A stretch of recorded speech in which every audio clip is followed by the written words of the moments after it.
Hello and welcome. So, today we are gonna look at In Defense of Transracialism, this feminist philosophical article that was first published at the spring 2017 issue of Hypatia, a journal of feminist philosophy. So, this has gotten a lot of controversy, and we will go through this Hypatia transracialism controversy also. Let's see, I don't know how long it will take to go over this whole article, but I'm going to do it and offer some own insight. And after that, we'll see if I'll do another video on the controversy. It won't be that big, but I want to go through what kind of reaction this has had, because this has had quite a reaction. So, first of all, the basic idea here in defense of transracialism can be summarized in the abstract, which I will read to you now. A former NAACP chapter head Rachel Dolezal's attempted transition from the white to the black race occasioned heated controversy. Her story gained notoriety at the same time that Caitlyn Jenner graced the cover of Vanity Fair, signaling a growing acceptance of transgender identity. Yet criticisms of Dolezal for misrepresenting her birth race indicate a widespread social perception that is neither possible nor acceptable to change one's race in the way that it might be to change one's sex. Considerations that support transgenderism seem to apply equally to transracialism.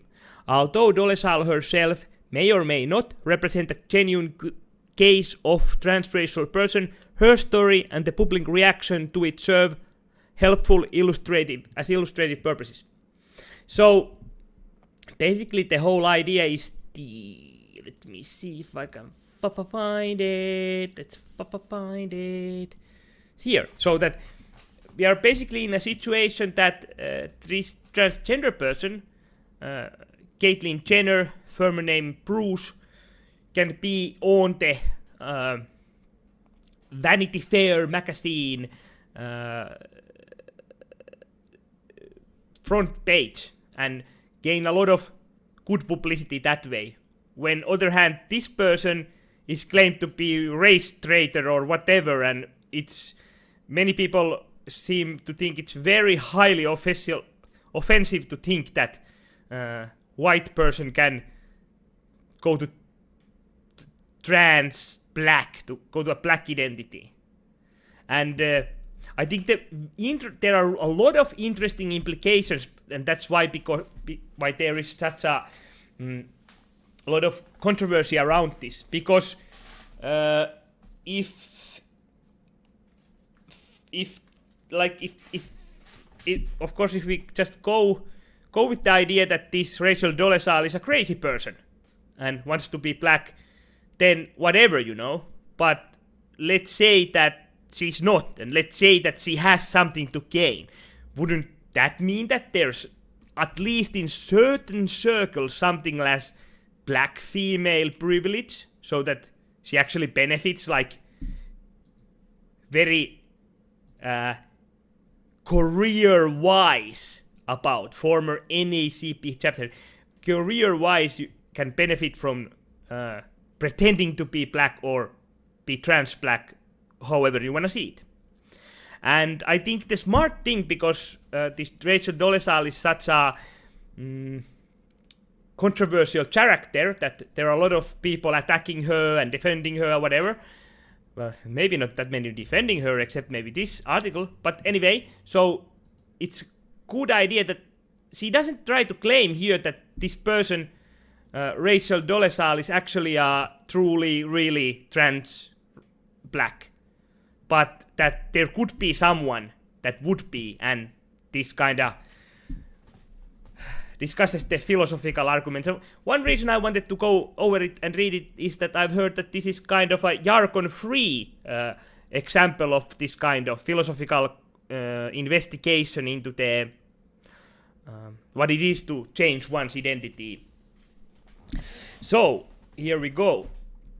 The ongoing controversy surrounds the highly publicized case of Rachel Dolezal. Until recently, Dolezal served as the head of National Association for the Advancement of Colored People, NAACP, chapter in Spokane, Washington. In June 2015, she resigned from her post after it was revealed that although Dolezal has been presenting as black woman for some years, her parents are in fact white. Since then, the news have been rife with the ridicule and condemnation of Dolezal for misrepresenting her true race. She has been called a deceiver, a liar, and a cultural appropriator, among other things. Meanwhile, at the same month, Caitlyn Jenner graced the cover of Vanity Fair, signaling a growing acceptance of transgender identity. So, this is interesting, this idea of presenting as a black woman. Because certainly there is something to this, like this is somewhat interesting, presenting as whatever identity is a phenomenon. For example, in Canada, in the Bill C-16, that is the Human Rights Amendment to the Human Rights Code and Criminal Code that differentiates gender identity from gender expression, basically presenting as woman, presenting as man. And the problem there is, of course, that when you first of all claim that there's no correlational link with being biologically male and being cisgendered and being heterosexual and representing as male, then you get all sorts of trouble. For example, it might be illegal to criticize other person's clothes because they can just claim that it's the way they are presenting themselves and this gender expression thing, and then it's a hate crime all of a sudden. But anyway, it is not my task in this article to decide if Dolezal's case is one way or another, nor is it to discern whether she sincerely identifies as black as she continues to insist, or whether she claimed this self-identification to mask what was really an appropriation of black identity to serve her own ends. I do not know whether Dolezal really drew self-portraits as a young child with a brown crayon instead of the peach crayon, nor do I presume to know what would follow from such fact. And then there's some reference link or reference where he's got this. Moreover, I acknowledge at the outset that Dolezal may have been driven by ulterior motives that inclined her to represent to be black, because it appears she may have lied about receiving racist hate mail, among other questionable assertions. Greenfield 2015. My concern in this article is less with the veracity of Dolezal's claims and more with the arguments for and against transracialism. In exploring these arguments, I follow transgender theorist Susan Stryker's call for those of us thinking through the Jenner-Dolezal comparison to hold an open space for real intellectual curiosity, for investigations that deepen our understanding of how identity claims and processes function, rather than rushing to offer well-formed opinions based on what we already think we know. Stryker 2015. In keeping with Stryker's call for intellectual exploration, I suggest that Dolezal offers an important opportunity for us to think seriously about how society should treat individuals who claim a strongly felt sense of identification with certain race. When confronted with such an individual, how should we respond? In this article, I argue that considerations that support transgenderism extend to transracialism. Given this parity, since we could accept transgender individual decisions to change sexes, we should also accept transracial individuals' decisions to change races. I entertain and reject 4 objections that suggest a society should not accept an individual decision to change races. I then turn to Sally Halazinger to argue for an account of race that allows for racial membership on the basis of social treatment, and I will add self-identification. I conclude that if some individuals genuinely feel like to identify as a member of the race other than the one assigned to them at birth, so strongly to the point of seeking a transition to the other race, we should accept their decision to change races. Well, there is very couple of interesting points here. So first of all, she will go for kind of debunking 4 claims why transracialism ain't real, and that will be very interesting to go through. But we can already here see that the idea is problematic to say the least, because this will raise like certain questions about privilege, for example, white privilege. Like, for example, there is this cultural appropriation notion, and from time to time there comes cases where cultural appropriation is reason why some art exhibition is cancelled because it seemed culturally insensitive, or maybe some music video seems culturally insensitive. But if you notice those cases, you will see that if rarely anything comes out of it unless the person is like kind of white cis-censored,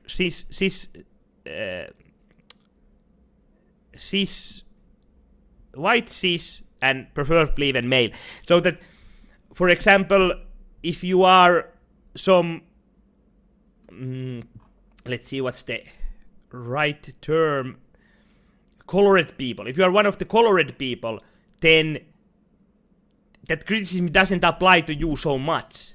You get a kind of way with it. So that it actually creates this marketplace that there are some artistic expressions that are only available for certain colored people, which is, I think, really interesting and will kind of influence the markets, because it's not only that you might get problems like your art exhibition might be closed or whatever, or you miss on a job opportunity, or your book doesn't sell or whatever, but rather that people think like this.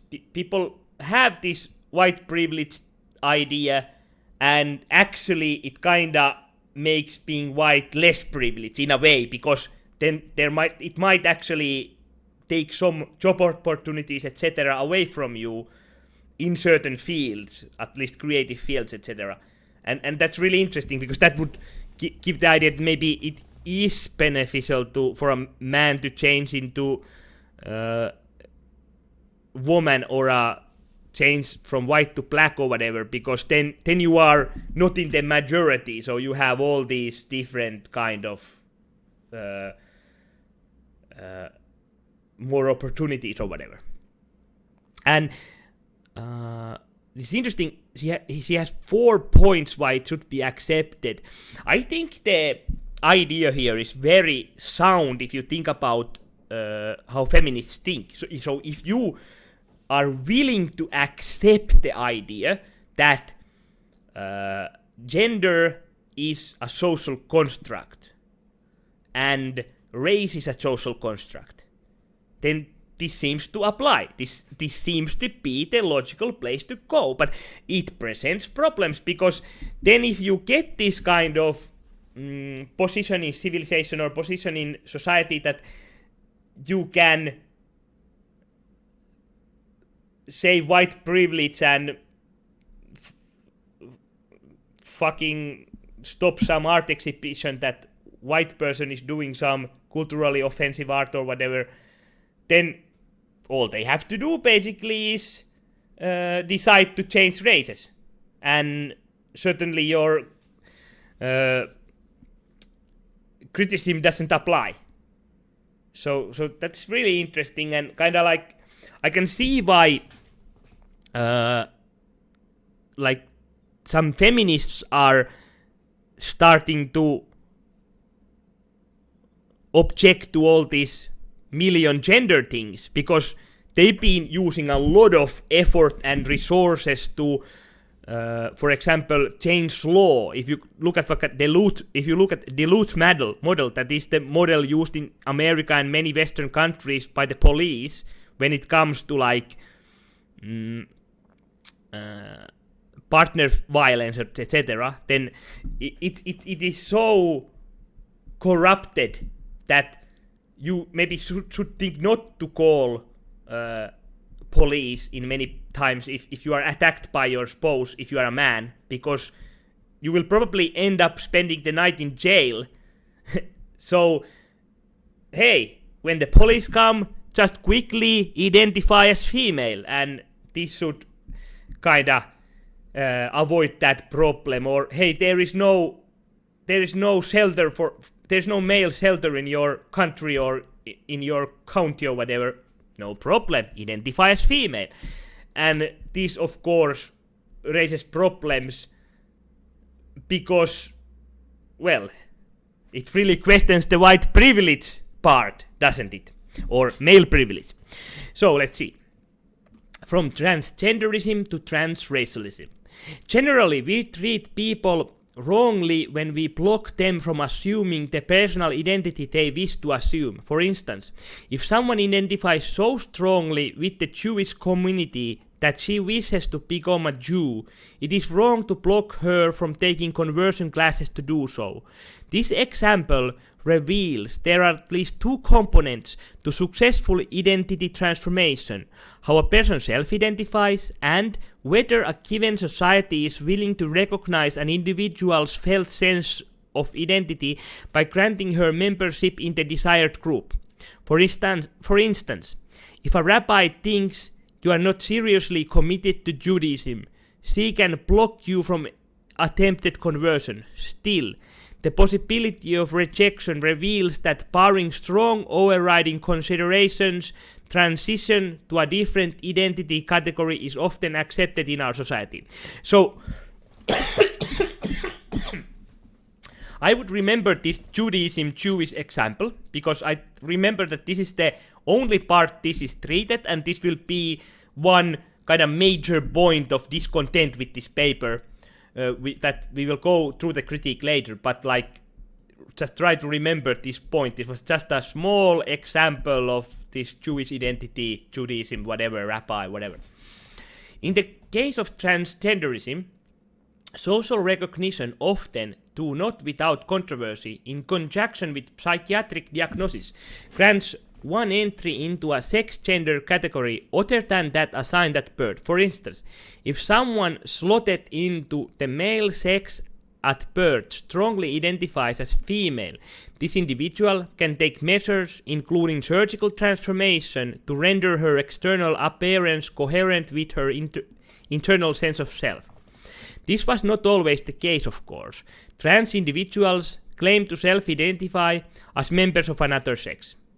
Did not always receive societal uptake, and unfortunately many still struggle to receive it today. Oftentimes then, trans individuals face a gap between 1 and 2. 1. Their self-identification as a member of the another sex. 2. Not recognized by the society they inhabit, so they often experience isolation, confusion, and the feeling of not belonging. Thankfully, there is growing recognition that justice for trans individuals means respecting their self-identification by granting them membership in their felt sex category of belonging. Indeed, this is why it is considered an insult in the extreme to refer to a trans individual with their non-preferred pronoun. But what does this imply for the race? Is it even possible to feel like a member of another race similar to the way one can feel like a member of another sex? I do not know whether it is possible to feel like you belong to a different race. Indeed, Dolezal's claim that she saw herself as black as a child and drew self-portraits with the brown crayon instead of the bleached crayon do strike to me decidedly odd. But I cannot say whether they seem odd because they are false or because we are not routinely confronted with such claims. Indeed, I imagine it was once just just as odd to hear people say they felt like they belonged to another sex other than the one that they were assigned at birth. Moreover, it is plausible that Dolezal's experience living with 4 adoptive black siblings since she was a young teenager, coupled with her strong sense of dissociation from her biological parents, her later marriage to an African-American man with whom she had a child, and her strong sense of familiar connection to a black man named Albert Wilkerson, who she calls Dad, all impacted her understanding of her own racial identity. Macreal, 2015. In any case, it is not clear how one can affirm that it is possible to feel like a member of another sex, but deny it is possible to feel like the member of another race. How might one hold such an opinion? One way would be to suggest that unlike race, sex is biologically based and determines the gender in which we psychologically identify, and in the majority of individuals, sexual anatomy and sexual psychology are synced. But according to 2008 study, transgender women have genetic variation according to which their receptor gene for the sex hormone testosterone is less efficient at communicating signals, suggests that insufficient uptake of male hormones in utero contributed to a more feminized brain. Erdely, 2014. So in these individuals, perhaps the truth of their gender was lurking all along in their bodies. On this view, transgenderism enables individuals to give expression to what was their sincere biologically based self all along. It was in their brains, if not in their bones, or at least in their hormones, so to speak. However, because race is not biologically based, there can be no such racial identity which one can neurophysically identify. This could differentiate Dolezal's claim that she feels she's black from Jenner's claim that she feels she's a woman. I just want to point out that, as far as I know, there is biological basis for races. I know feminists don't want to argue that, or they don't understand it, or they don't want to accept it, but for example, you can look that there is different medical treatments that are in certain rare medical cases given to black people and given to white people. And even if you don't want to go to, for example, the IQ comparison between races route or whatever, which also seems to suggest that there might be biological differences, or are biological differences, depending how you view the information. Well, this medical difference really kinda, I think, puts the nail in the coffin, so to speak. This is position that, but like I said, you should look at this paper from the feminist idea that both gender and or even, I think feminist position would be that even sex is just a social construct, gender of course being just a social construct, and then also that race is a social construct.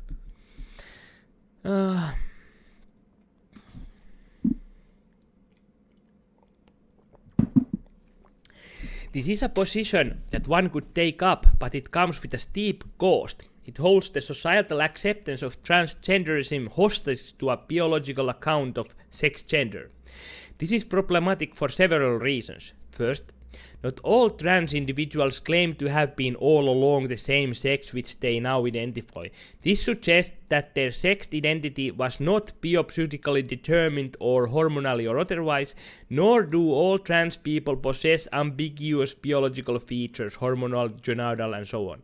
That might suggest a different gender identity lurking in the background. A biopsychological account of transgender identity thus risks excluding these individuals. By the way, in these individuals, there are also the fakers, the posers, the transgenders. For these and other reasons, there is justifiable skepticism over exactly what we can conclude from studies that purport to offer biological explanations for transgenderism. And don't get me wrong, like, transgenderism is a real problem of the mind in a way that it is very, very hard on a person to have this kind of feeling that you belong to another sex, and that's like a real deep problem. And I have all the sympathy for these people, and they need help, and they need our acceptance and understanding, and we should do that. But on the other hand, there is also the distinct phenomena of faking this to get attention, and faking mental illness to get attention, because the victim is the holy thing in our society, and we should all bow to the victim. Like, for example, the whole controversy surrounding this piece will clearly illustrate. The one who gets most offended has the most power in our society. Second, and most importantly, this view problematically implies that we must settle the debate over the biological versus social basis of sex gender identity before we can know for certain whether transgenderism is a real phenomenon and therefore acceptable. Not only is such basis widely disputed, but it would be decidedly unjust for the acceptance of trans individuals to turn on such knowledge. If tomorrow we discovered for certain that sex does not determine a certain gendered psychology, as many feminists are eager to show, would trans individuals' decisions to change sex suddenly become unacceptable? On what basis should we justify such a decision to frustrate the interest of so many people? Interests they maintain are fundamental to living a good life. Rather, the biological and social basis of sex gender identity should have no bearing on whatsoever on society's acceptance of trans individuals.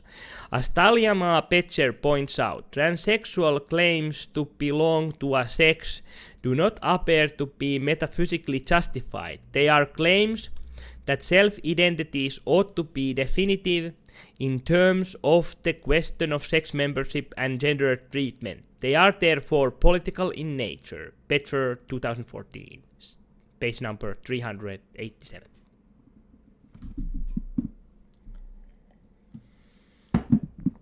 Moreover, it is worth highlighting the problems with suggesting that sex, as biologically based, determines the gender with which one psychologically identifies. First, even if there is a biological basis to sex, it does not automatically follow that there is something it quote unquote feels like quote unquote to the biologically female that grounds a shared experience of quote unquote what is it like quote unquote to be a woman. Rather, individual experiences of what is like to quote unquote be quote unquote a woman are extremely varied, and feminists have long attempted to show how reductive and problematic it is to assume that all women share some core, let alone some biologically based kernel of experience. Second, whatever criterion is offered to ground this similarity would inevitably disqualify many women, for not all women share the same hormone levels, reproductive capacity, gonadal structure, genital makeup, and so on. In fact, it is much more difficult than people suppose to isolate the core set of female sex features that captures all the people we wish to count as women. Therefore, anyone who suggests that all women share some biologically based features, experience that sets light on the shared psychological experience, will have to show not only that biological sex gives rise to a particular gendered psychology, but there is something biological that all women share.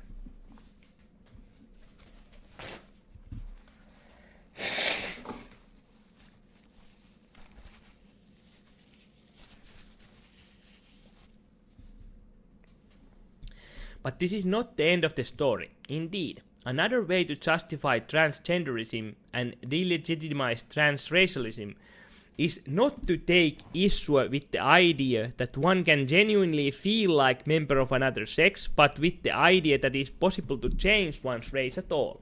According to this view, sex is a matter of biology. It is at least a matter of biological features one can change. However, so the objection goes, race is a matter of one's biological ancestry, and this is not changeable. If Gognian, then changing race would be unlike changing sex. To change sex, we can change hormones, genitalia, and other bodily functions, but to change race, we would have to change features external to one's body, such as the fact of one's genetic ancestry. As a biological reality not restricted to the body, but dependent on one's genetic heritage, changing race is thus impossible. If the biological account of race were true, this might pose a problem for the possibility of changing one's race. However, racial groupings of people are arbitrary for a genetic point of view. This is, they are no more genetically similar than random groupings of racial diverse individuals. Indeed, we now know that more genetic variations exist within any one racial group than between racial groups. This means there are no essential genetic black, quote-unquote, core that Dolezal violates when she attempts to change her race. And although some biologists insist there are genetic differences between human groupings, the human groupings they have in mind do not result from our current racial categories. Bloom 2002. If we were to follow these biologists' racial groupings, then it will turn out that many of us are, in some sense, lying about our race. So yeah, this is true. Like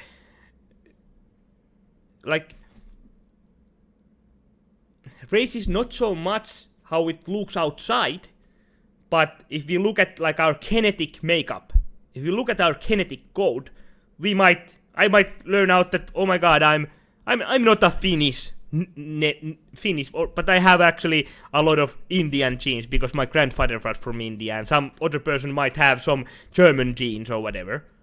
And what is their race then? Is it Finnish race, white race, black race, whatever?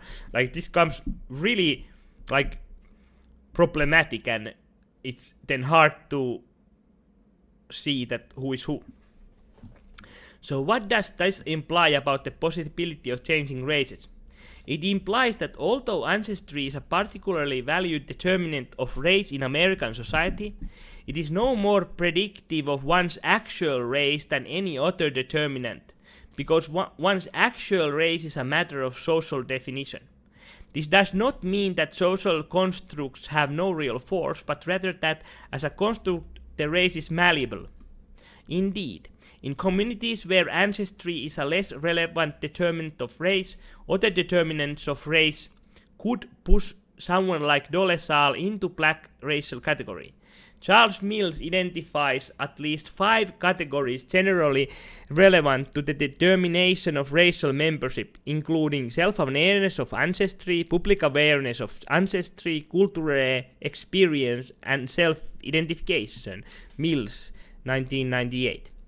If ancestry is less emphasized feature in some places, for example in Brazil, then Dolezal's exposure to black cultural experience living as someone read as black, and her self-identification could be sufficient to deem she is a black in those places.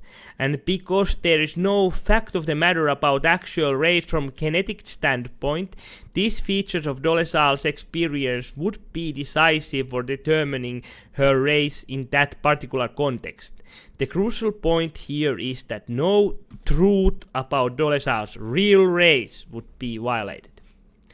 Given that one's race relies on features deemed relevant by a given society, then it's at least theoretically possible to change races. As race constructivist racial root nodes, although race is real.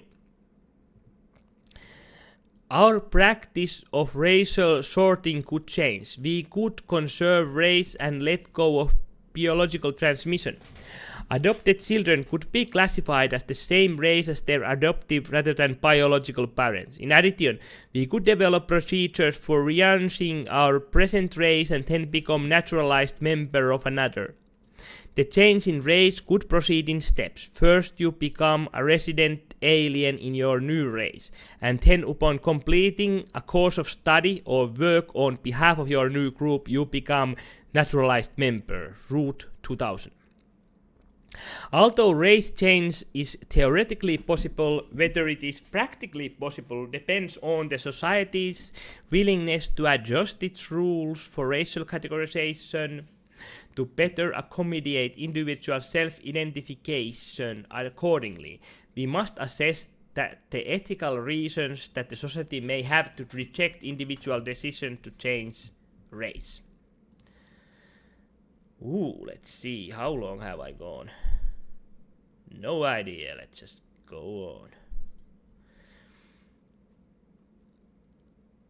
Ethical arguments against transracialism. I will entertain 4 objections that maintain that an individual should not be able to change races. First, the idea that it is unacceptable to claim black identity unless one has grown up with the black experience. Second, the idea that society's current understanding of race places limits on an individual's, perhaps otherwise, legitimate claim to change race. Third, the idea that identifying as a member of another race insults or otherwise harms members of that race. And finally, that it is a wrongful exercise of white privilege for a white person to cross into a black racial category, and that such crossing is therefore wrong. First, someone might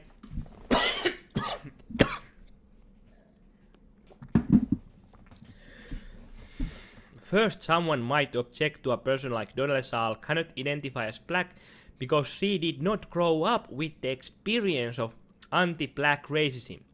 As one commentator put it, Dolezal cannot claim to be black because she didn't suffer as a black girl from the trauma of rejection and isolation, Walters 2015, or as MSNBC contributor Thor put it, Dolezal doesn't share in the one thing that binds black people, namely the experience of racism, Schwartz 2015. Accordingly, it is not acceptable for Dolezal to change races. Since Dolezal has never experienced what is it to be black, she therefore cannot claim to be black. Granting for the sake of argument that the experience of racism is what binds all black people together, it remains unclear why one's past experience with racism is required for one's current status as black. Racialized as black in her current life, Dolezal is presumably treated similarly to any light-skinned black woman. Dolezal herself suggests as much when she describes the humiliating experience of having her hair searched by the TSA and of being subject to a police harassment as black woman. Nashru Griffin and Darren Blow 2015. So why she can claim to be black only if she was racialized as black her entire life? If she has been subject to racism for over 10 years, McCreel 2015, is this not sufficient to expose her to an important element of what it is to be black in a racist society? Moreover, if true, this objection would also apply to trans women who transitioned later in their life, but did not grow up knowing what it is like to experience sexism. Yet despite not having grown up with this experience, we do not rightly suggest that a trans person cannot for this reason now identify as a woman. The second objection holds that Dolezal cannot identify as black because of the way society currently understands racial membership. On this view, regardless of whether ancestry actually reveals some biological reality about the individual's race, the fact is that ancestry remains an important marker of race in American society. What matters then is that intersubjectively we have all agreed that ancestry is relevant to the determination of one's race. As Mills explains, ancestry is crucial not because it necessarily manifests itself in biological racial traits, but simply tautologiously because it was taken to be crucial. Because there is an intersubjective agreement to classify individuals in certain way on the basis of known ancestry, Mills to 1998. Emphasis added.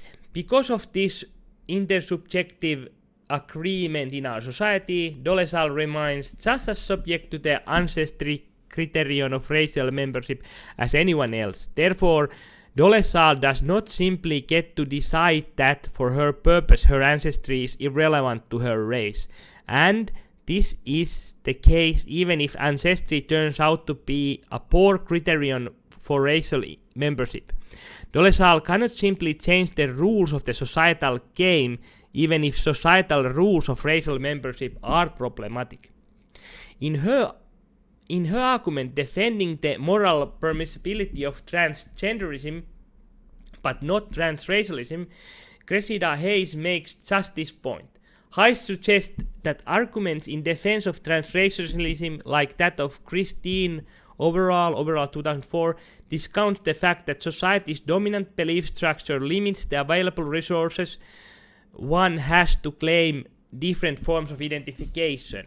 As Hayes put it, beliefs about the kind of thing race is shape the possibilities for race change in particular. The belief that an individual racial identity derives from the biological ancestor undermines the possibility of changing race in ways that contrast with sex gender. Hayes 2009. According to Hayes, because sex gender has been understood to be property of individual's body, quote unquote, the possibility of changing one's sex gender through bodily modification is acceptable in our society. However, because race has been understood to be matter of both the body and ancestry, one cannot alter one's body to become a different race, emphasized. The problem with this argument is that it dangerously appears to limit the status quo, the possibilities of changing one membership in an identity category, because feminists believe that identity is whatever you claim it is. I add this. Indeed, American society has not always granted recognition to those who felt their gender did not align with their sexual bodies. Would Hayes' argument imply that during this time a person born with male genitalia but identified as a woman would not be permitted to affirm her self-identity because of the available social resources were not in place? Or imagine a transgender person born in a country today where such forms of identification are not tolerated because the understanding of sex gender identity is firmly restricted to the genitalia one possessed at birth. Would that person be justly forced to renounce her felt sex gender because she was born into a society where beliefs about the kind of thing sex gender is shape possibilities for sex gender change? The implication of such positions for the normative questions or whether one should be allowed to change race are more radical than Hayes might appreciate. Indeed, if we hold the legitimacy of particular act hostage to the status quo, or to what Hayes calls range of actual available possibilities for sustaining and transforming oneself, it is difficult to see how we can make any social progress at all. According to, this is how racial categories currently operate in our society, is to provide very poor reason for the person asking how racial categorization should operate. And this type of reason is even more disappointing when it comes alongside highest acknowledgement that the actions of individuals now and in the future will be constitutive of new forms of racial and gender identity. So this second objection is interesting. Basically, if I understood it correctly, is that because now we think that sex is just this societally, like it's acceptable to do a sex change operation or whatever, man, then like hundreds of years ago there was this aspect of biological sex, and that, for example, in Saudi Arabia or whatever places now, you might claim to be transgender all you want, and you might be forced to have a sex change operation, or it's used as a tools of humiliating and oppressing gays and transgender people, and that is of course horrible. But like the claim that in this way race is different than sex or gender, that gender has this only this like identified thing, and we in West think that it's okay to change your sex, then we can't think it's not okay to change this race, because we could be like in the old way of thinking, because before, and in some countries still, people are so biologically minded that it opposes problem and it's oppressive. So can't we just, we can never like advance to more tolerating society if we look that yes, we have race like this now and forever, and we have gender and sex like this now and forever, when in fact in gender sex we have changed how we societally perceive it, and now we are thinking about changing how we perceive race. Also very scary shit. Very scary. So the third objection holds that it is insulting or otherwise harmful to the black community for a white person to identify as black. Indeed, several comparisons have been made between Dolezal and the 19th century practice of blackface, in which white performers would blacken their skin and portray offensive, mocking stereotypes of black people. In fact, Dolezal's own adoptive black brother, Ezra Dolezal, leveled just this charge against her. Sunshine and Proof 2015. For many black people, Dolezal's actions recall a horrid history of white people pretending to be black and are therefore wrong. Certainly, there are myriad of insulting and harmful ways one could assume a black identity.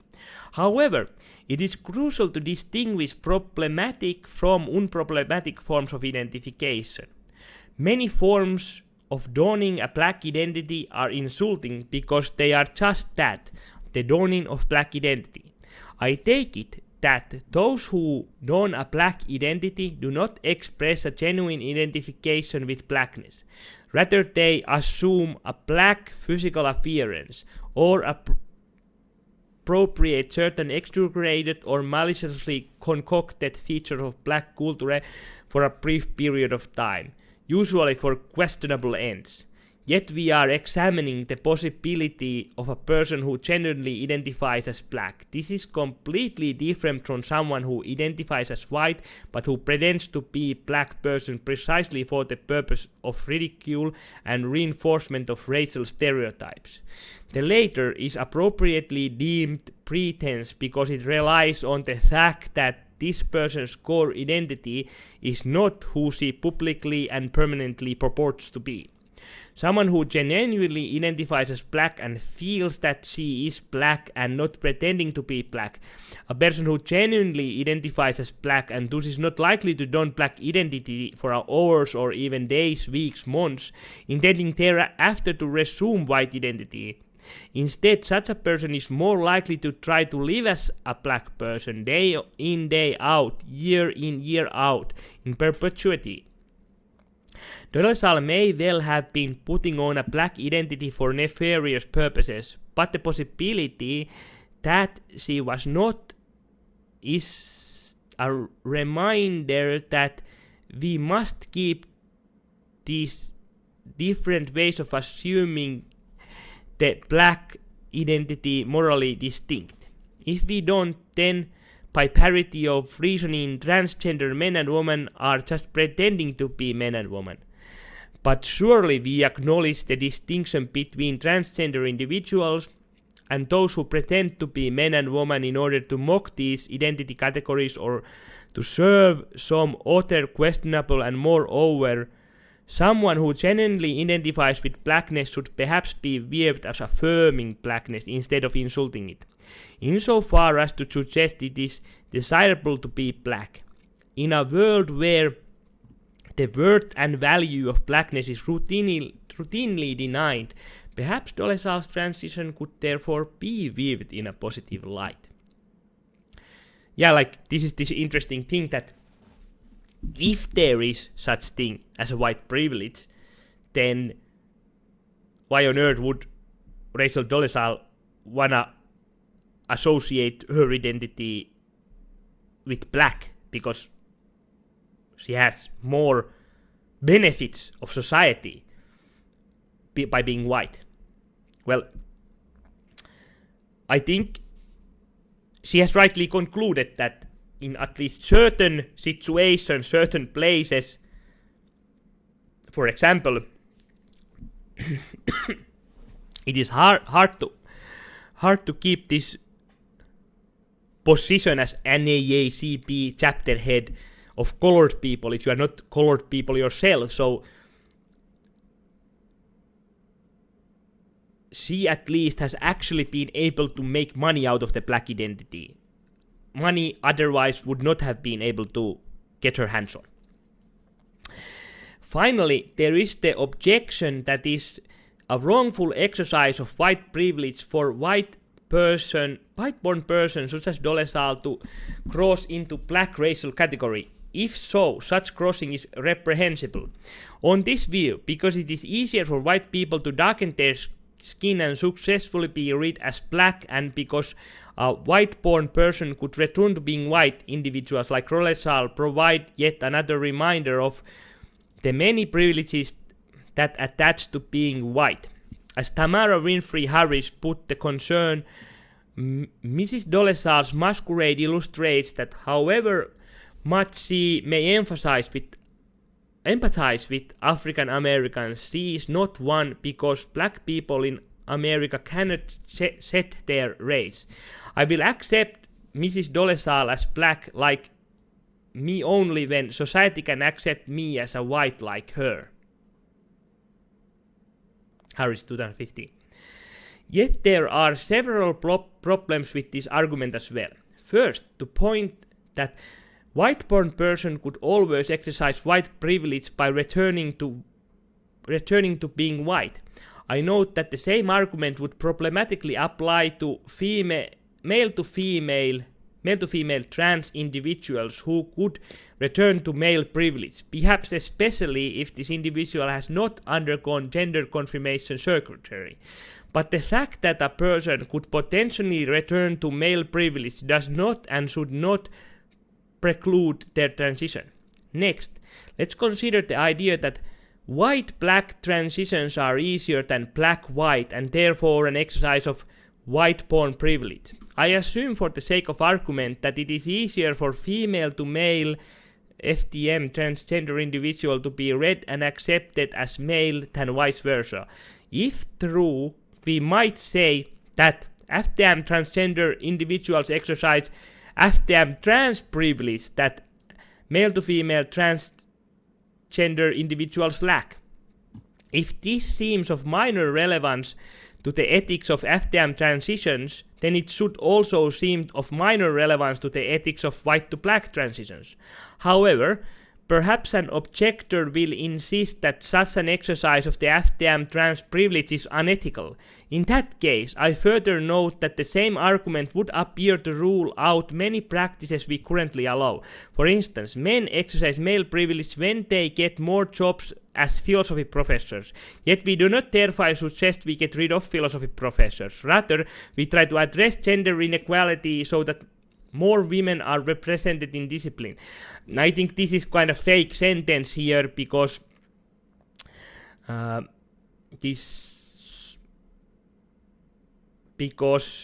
I'll read again for the reminder. For instance, men exercise male privilege whether they get more jobs as philosophy professors, yet we do not thereby suggest that we get rid of philosophy professors. Rather, we try to address gender inequality so that more women are represented in the discipline. How about if men like to do philosophy more? Like, I'm now doing this philosophy YouTube video. What if men just like this kind of abstract, conceptual, whatever philosophy bullshit things more than women do, or just more men apply into some profession? Because you do have to understand that you can't have every job and every kind of profession and every kind of organization 50-50 male and women. First of all, where are all the trans, and etc., and other like 31 biological sexes that feminists like? But even more than that, that would mean that the society or our country or whatever would need to sign each person to their job, and we would have no individual choice in our profession or what we do in our life or what we are interested in. And this is not the case. We clearly can express our identity, express our choices by going into the fields and having hobbies and doing what we want. So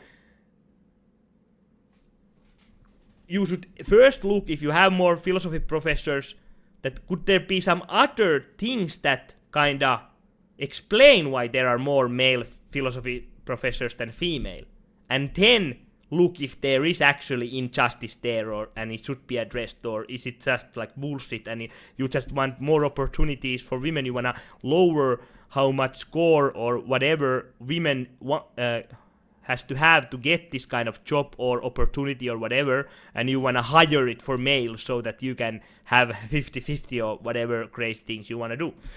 Similarly, if it's decided that transracialism is morally acceptable, then we should work toward a world which it is easier for all individuals who qualify to transition into their race of identification. Put otherwise, the problem of exercising privilege is an independent problem, not germane to transracialism alone. In this way, we could respond to Harris's concerns by trying to ensure equal access to the resources that permit one to change race. After all, there is no reason to think that transracial crossing can only ever, as a matter of empirical truth, go to the direction of white to black. Indeed, although Michael Jackson had the skin lightening disease vitiligo, it is possible the disease was triggered by skin bleaching, suggesting that Jackson's black to white appearance might be an example of such transition. Taraborelli, 2004. More recently, rapper Lil Kim has been in the news for having undergone transition from black to white appearance, 2016 play. The example of Lil Kim invites the related concern about privilege. For many, Lil Kim's appearance raises concerns about colorisms, or the practice of according better treatment to those with lighter rather than darker skin. Colorism explains why so many black TV and movie actors are often light-skinned, and as a result of it, dark-skinned individuals may try to take measures to lighten their skin.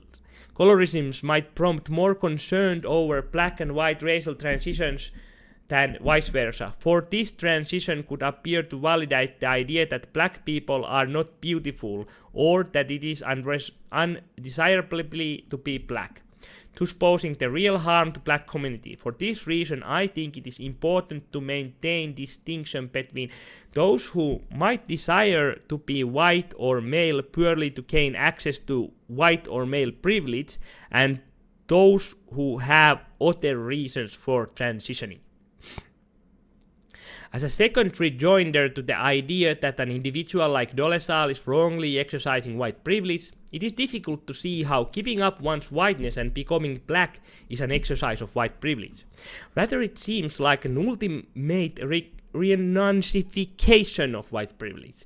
If by white privilege we understand an unearned system of advantages conferred onto white bodies, in giving up whiteness and taking on the lived experience of being black in a racist society, one might instead view Dolezal as refusing to benefit from an unequal system of advantages conferred to the basis of her skin color.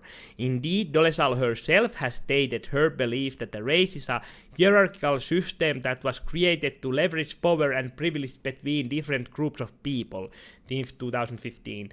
In this way, perhaps Dolezal is best understood as rejecting white privilege, not exercising it.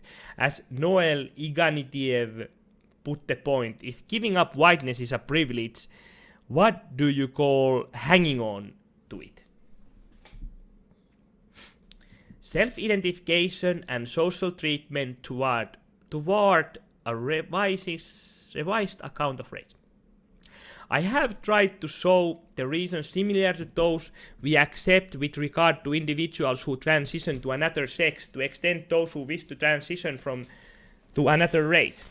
In the case of sex, the recognition of transgender identity has involved a shift away from the emphasis of one's sex biology towards an emphasis of gender self-identification in a similar fashion.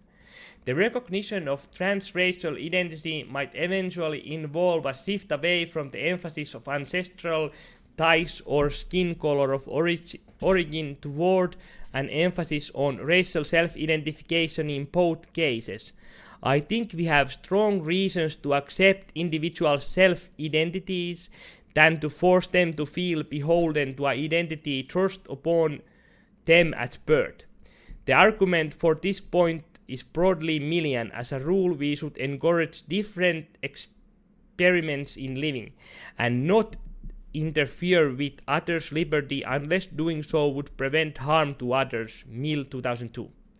I hope to have shown that harm to members of a race is not an inevitable or obvious consequence of transracialism, and importantly, no more inevitable or obvious in the case of race than of sex. Still, one problem with an account of race based on self-identification is that it seems highly permissive. On this account, should we similarly recognize an individual decision to self-identify as anything one chooses? Indeed, apparently, there are some individuals known as otherkin who self-identify as non-human. Are we morally required on my account to accept self-identification of otherkin as well and recognize their entry into desired animal category of identification? I do not think so. Recall my earlier point that for a successful self-identification to receive uptake from members of one society, at least two components are necessary. First, one has to self-identify as a member of a relevant category. Second, members of a society have to be willing to accept one's entry into the relevant identity category. At this stage, I think it is reasonable for society to accept someone's decision to enter another identity group only if it's possible for that person to know what it's like to exist, to be treated as a member of category X.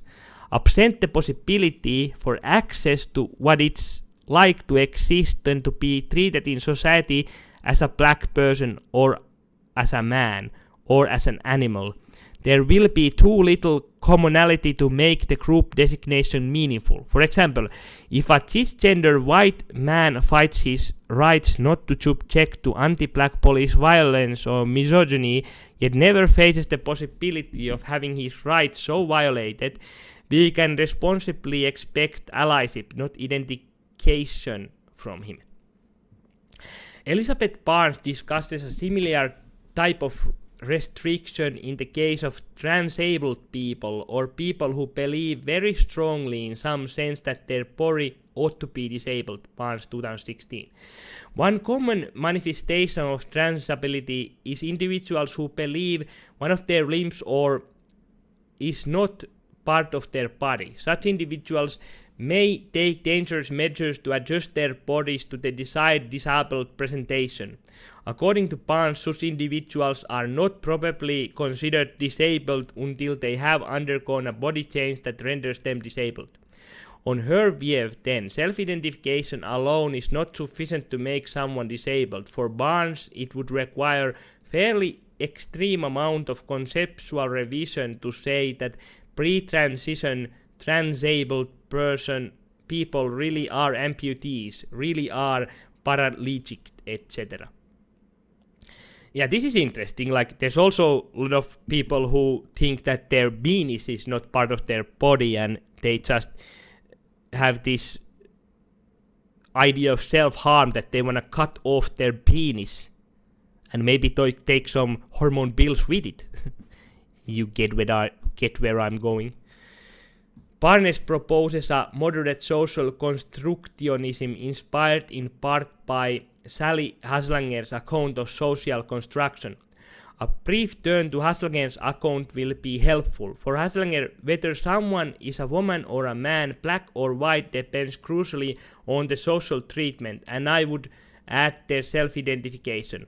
For Haslanger, S is a woman, and only if S is systemically subordinated along some dimension, economic, political, legal, social, etc., the S is marked as a target for this treatment by observed or imagined bodily features presumed to be evidence of females' biological role in reproduction. Haslanger, 2012. Notice that Haslanger's account accommodates trans women who are presumed to have female biological feature.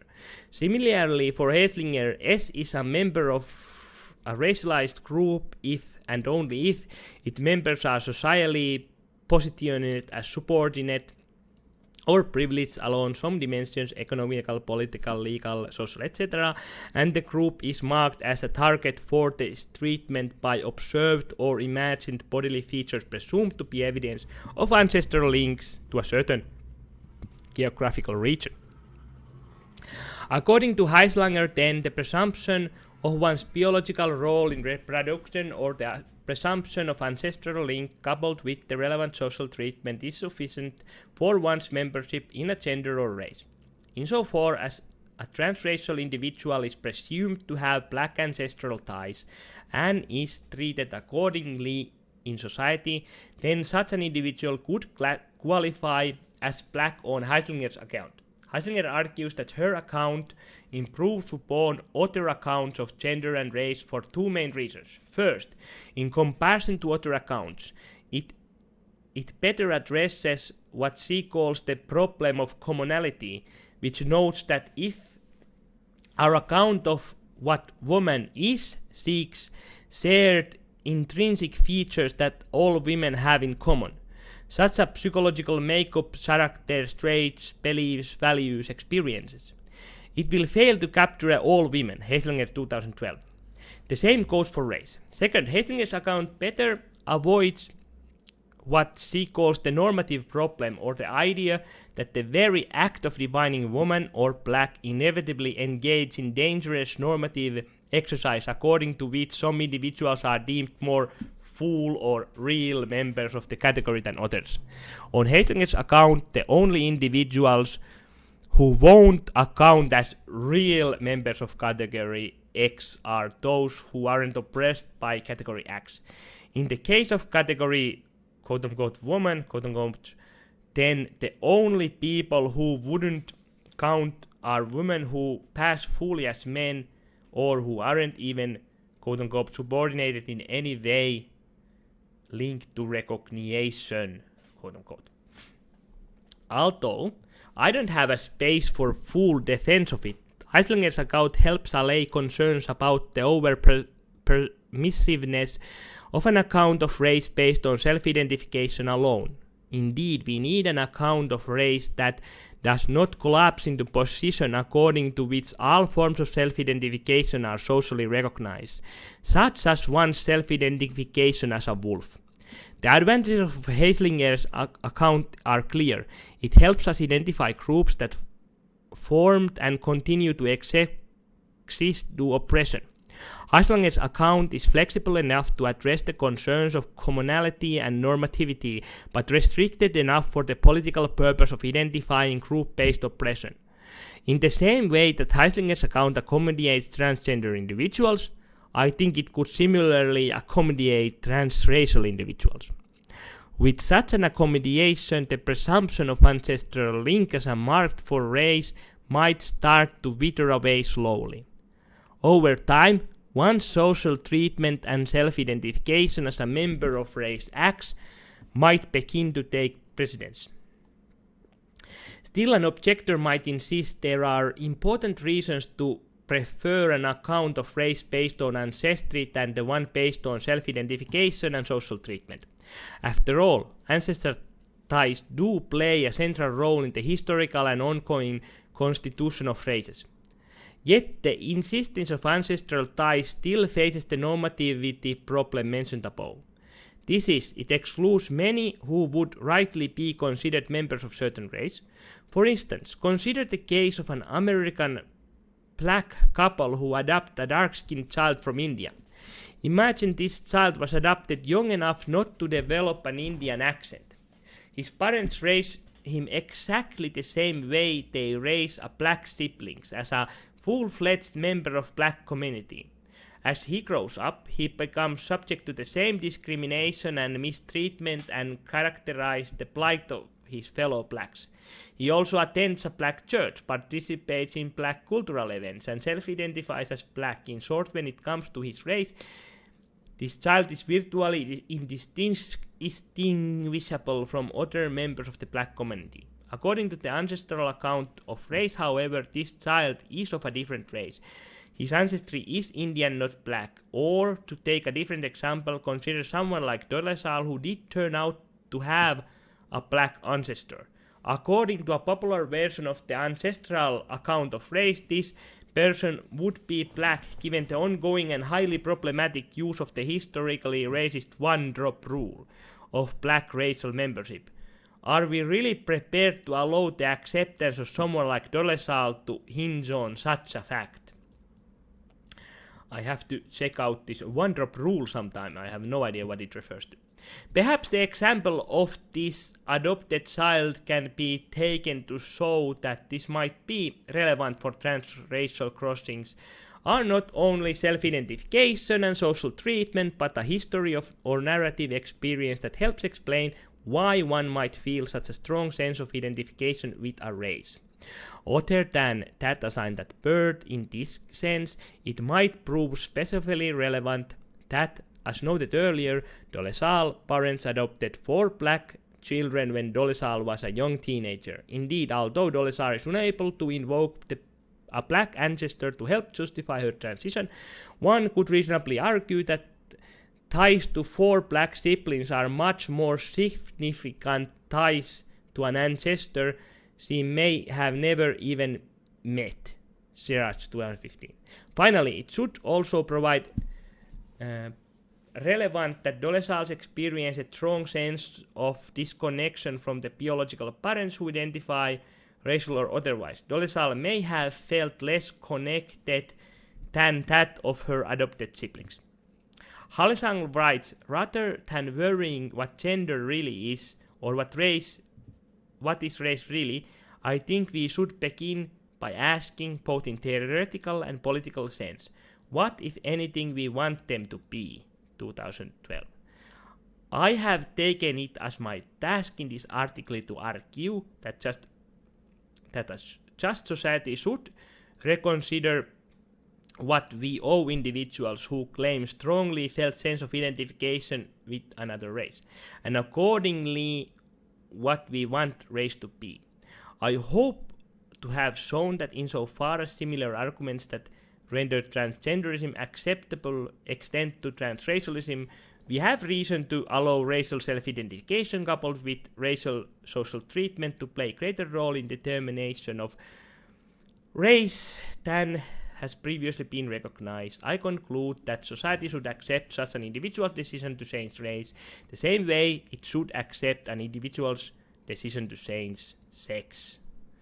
And here are notes like or these references that were in different places in this paper. So yeah, like this Heislanger writes interesting thing that Heislanger writes, rather than worrying what is gender really or what is race really, I think we should begin by asking both the theoretical and political sense what, if anything, we want it to be. Is really like, I think, very core of